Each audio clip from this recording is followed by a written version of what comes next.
to give you one secret how you can easily experience the presence of God. ನೀವು ದೇವರ ಪ್ರಸನ್ನತೆಯನ್ನು ಅನುಭವಿಸುವುದಕ್ಕೆ ನಾನೊಂದು ರಹಸ್ಯವನ್ನು ಹೇಳ್ತೇನೆ. Sometimes ಕೆಲವು ಬಾರಿ we experience God's presence in the church. ನಾವು ದೇವರ ಪ್ರಸನ್ನತೆಯನ್ನು ಸಭೆಯಲ್ಲಿ ಅನುಭವಿಸ್ತೀವಿ. When a mighty anointed worshipper leads the worship, ಕೆಲವು ಆರಾಧನಾ ನಾಯಕರು ನಮ್ಮನ್ನ ಆರಾಧನೆಯಲ್ಲಿ ನಡೆಸುವಾಗ amen, your tears will flow. ನಿಮಗೆ ಕಣ್ಣೀರು ಬರ್ತದೆ. Amen, you will experience the very presence of God. ನೀವು ದೇವರ ಪ್ರಸನ್ನತೆಯನ್ನು ಅಲ್ಲಿ ಅನುಭವಿಸ್ತೀರಿ. But after that, ಅದಾದ ನಂತರ sometimes when we are alone in prayer, ನೀವು ಮನೆಯಲ್ಲಿ ಒಬ್ಬರೇ ಪ್ರಾರ್ಥಿಸುವಾಗ, amen, எப்போது நாள் தேவ பிரசன்னத்தை நீங்கள் அனுபவிக்கிறீங்க. ಯಾವತ್ತೋ ಒಂದು ದಿನ ನೀವು ದೇವರ ಪ್ರಸನ್ನತೆಯನ್ನು ಅನುಭವಿಸುತ್ತೀರಿ. ಆದರೆ amen, sometimes when you desperately want to feel the presence of God, you never feel it. ಆದರೆ ನೀವು ಯಾವಾಗ ದೇವರ ಪ್ರಸನ್ನತೆಯನ್ನು ಅನುಭವಿಸಬೇಕೆಂಬುದಾಗಿ ಬಯಸ್ತೀರೋ ಅವಾಗ ನೀವು ಅದನ್ನು You ಅನುಭವಿಸುವುದಿಲ್ಲ. will be struggling. ನೀವು ಹೋರಾಡ್ತಾ ಇರ್ತೀರಾ. Amen, you will try to sing that song. ನೀವು ಯಾವುದೋ ಒಂದು ಹಾಡನ್ನ ಹಾಡ್ತೀರಾ. You try to sing that new song which has released. ಹೊಸ ಸಾಂಗ್ ರಿಲೀಸ್ ಆಗಿರುವುದನ್ನ ಹಾಡ್ತಾ ಇರ್ತೀರಾ. Sometimes,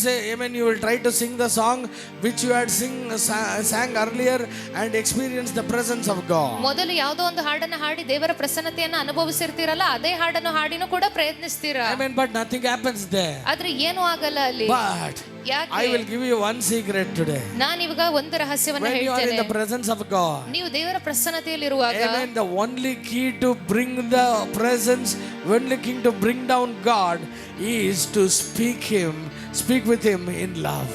ನೀವು ದೇವರ ಪ್ರಸನ್ನತೆಯನ್ನ ಕೆಳಗಿಳಿಸುವುದಕ್ಕೆ ಒಂದೇ ಒಂದು ಕೀಲಿಗೈ, ಅದು ನೀವು ಪ್ರೀತಿಯಿಂದ ಮಾತಾಡಬೇಕು. அன்பை மட்டும் தேடுங்க பாருங்க. ಪ್ರೀತಿಯನ್ನ ಮಾತ್ರ ಹುಡುಕಿ. தேவ சமூகம் நீங்க இருக்கிற இடத்துல இறங்கி வரும். ದೇವರ ಪ್ರಸನ್ನತೆಯು ನೀವಿರುವ ಜಾಗದಲ್ಲಿ ಇಳಿದು ಬರ್ತದೆ. அன்பை பேசி பாருங்க பாருங்க. ಶಿಲುಬೆಯ ಪ್ರೀತಿಯನ್ನ ಮಾತನಾಡಿ ನೋಡಿ. அந்த தகப்பன் செய்த அந்த தியாகத்துக்கு அவருக்கோடு நீங்க நன்றி செலுத்தி பாருங்க. ತಂದೆಯು ಮಾಡಿದ ಆ ತ್ಯಾಗಕ್ಕಾಗಿ ನೀವು ಆತನಿಗೆ ಸ್ತೋತ್ರ ಹೇಳಿ ನೋಡಿ. ஆண்டவரே, நான் உங்களை நேசிக்கிறேன். ತಂದೆಯೇ, ನಾನು ನಿನ್ನನ್ನು ಪ್ರೀತಿಸ್ತೇನೆ. The secret between the secret of Jesus' life is, ಯೇಸು ಕ್ರಿಸ್ತನ ಜೀವಿತದ ರಹಸ್ಯ ಏನಂದ್ರೆ, one day when I was praying, ನಾನೊಂದಿನ ಪ್ರಾರ್ಥಿಸ್ತಾ ಇದ್ದೆ. I asked Lord Jesus, ನಾನು ಯೇಸು ಕ್ರಿಸ್ತನನ್ನ ಕೇಳಿದೆ, ஆண்டவரே, என்ன ஆண்டவரே உங்களுடைய லைஃப் உடைய சீக்ரெட்? ದೇವರೇ, ನಿಮ್ಮ ಜೀವಿತದ ರಹಸ್ಯವೇನು ದೇವರೇ? ಎಲ್ಲರೂ ಇಲ್ಲಿ ಗಮನಿಸಿ. ಎಲ್ಲರೂ ಇಲ್ಲಿ ಗಮನಿಸಿ. Hallelujah, hallelujah. ಆಮೆನ್. உன்னுடைய லைஃப் உடைய சீக்ரெட் என்ன ஆண்டவரே? ನಿಮ್ಮ ಜೀವಿತದ ರಹಸ್ಯವೇನು ದೇವರೇ? Why was your life so powerful? ನಿಮ್ಮ ಜೀವಿತ ಅಷ್ಟು ಬಲವುಳ್ಳದಾಗಿರಲು ಹೇಗೆ ಸಾಧ್ಯ? How could you pray the whole night even when you were busy the whole day? ನೀವು ಪ್ರತಿದಿನ ತುಂಬಾ ಬಿಸಿ ಆಗಿದ್ರು ಹೇಗೆ ರಾತ್ರಿ ಇಡೀ ಪ್ರಾರ್ಥಿಸಲು ಸಾಧ್ಯ? How was it possible that you were always desiring the presence of God? ಹೇಗೆ ನೀವು ಯಾವಾಗಲೂ ದೇವರ ಸಮ್ಮುಖವನ್ನೇ ಹುಡುಕಲು ಸಾಧ್ಯ? Amen. Jesus said to me, Yesu Krista ನನಗೆ it ಹೇಳಿದ್ರು, is only the relationship between father and son. ಅದು ಯೇಸು ಕ್ರಿಸ್ತನಿಗೂ ತಂದೆಗೂ ಇರುವಂತ ಸಂಬಂಧವಷ್ಟೇ. ತಂದೆಗೂ ಮಗನಿಗೂ ಇರುವಂತ ಸಂಬಂಧ ಅದು. ತಂದೆಗೂ ಮಗನಿಗೂ ಇರುವಂತ ಸಂಬಂಧ. ಎತ್ತನೆ பேர் ಆಮೆನ್ சொல்றீங்க? ಎಸನ ಆಮೆನ್ ಅಂತೀರಾ? இப்பவும் கூட ಈಗಲೂ ಕೂಡ everlasting relationship ಒಂದಿದೆ ಅಂದ್ರೆ ಎಲ್ಲರೂ ಇಲ್ಲಿ ಗಮನಿಸ್ರಿ.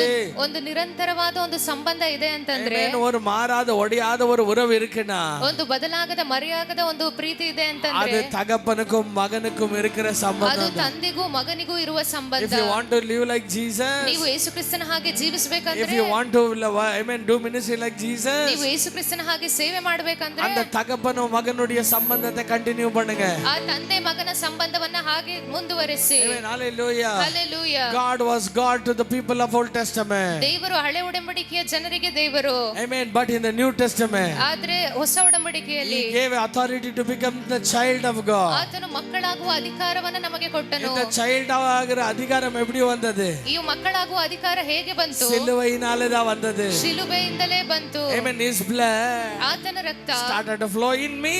ಅದು ನನ್ನಲ್ಲಿ ಹರಿಯಲು ಪ್ರಾರಂಭಿಸಿತು. ಅದರಿಂದಲೇ I became his ವಾರಿಸು. ನಾನು ಆತನ ವಾರಸುದಾರನಾದೆ. I became his son. ನಾನು ಆತನ ಮಗನಾದೆ. அதனால தான் அவர் அப்பான்னு கூப்பிடுற அதிகாரம் இருக்குது. ಅದಕ್ಕಾಗಿ ನನಗೆ ಅವರನ್ನ ತಂದೆಯೇ ಎನ್ನುವ ಕೂಗುವ ಅಧಿಕಾರವಿದೆ. Whenever you enter into his presence, ನೀವು ಯಾವಾಗೆಲ್ಲ ಆತನ ಪ್ರಸನ್ನತೆಗೆ ಹೋಗ್ತೀರೋ, Amen. Don't say ದೇವರೇ ರಾಜನೇ ಅರಸನೇ. Yes, everything is good. ದೇವರೇ ಅರಸನೇ ರಾಜನೇ ಎಂಬುದಾಗಿ ಹೇಳ್ಬೇಡಿ. ಹೌದು, ಅದೆಲ್ಲ ಒಳ್ಳೆಯದೇ. But what pulls him is, ಆದ್ರೆ ಯಾವುದು ಆತನನ್ನ ಸೆಳೆಯುತ್ತದೆ? அன்புல இருந்து அப்பான்னு நீங்க கூப்பிடுங்க. ಪ್ರೀತಿಯಿಂದ ಅಪ್ಪ ಎಂದು ಅವರನ್ನ ಕೂಗಿ. அன்புல இருந்து டாடின்னு நீங்க கூப்பிடுங்க. ಪ್ರೀತಿಯಿಂದ ಅಪ್ಪ ಎಂದು ಅವರನ್ನ ಕೂಗಿ. அவர் ஆள பரலோகத்துல இருக்கவே முடியாது. ಅವರಿಂದ ಪರಲೋಕಕ್ಕೆ ಇರಲು ಸಾಧ್ಯವೇ ಇಲ್ಲ. அவர் இறங்கி வருகிறது. ಅವರು ಇಳಿದು ಬರ್ತಾರೆ. அவர் உங்களை அரவணைக்கிற தேவன். ಅವರು ನಿಮ್ಮನ್ನ ಅಪ್ಪಿಕೊಳ್ಳುವ ದೇವರು. அவர் உங்களை நிரப்புகிற தேவன். ಅವರು ನಿಮ್ಮನ್ನ ಆವರಿಸುವ ದೇವರು. என்னோட சேர்ந்து ஆமென் சொல்லுங்க. ನನ್ನ ಜೊತೆ ಸೇರಿ ಆಮೆನ್ ಅಂತೀರಾ? Hallelujah. Hallelujah.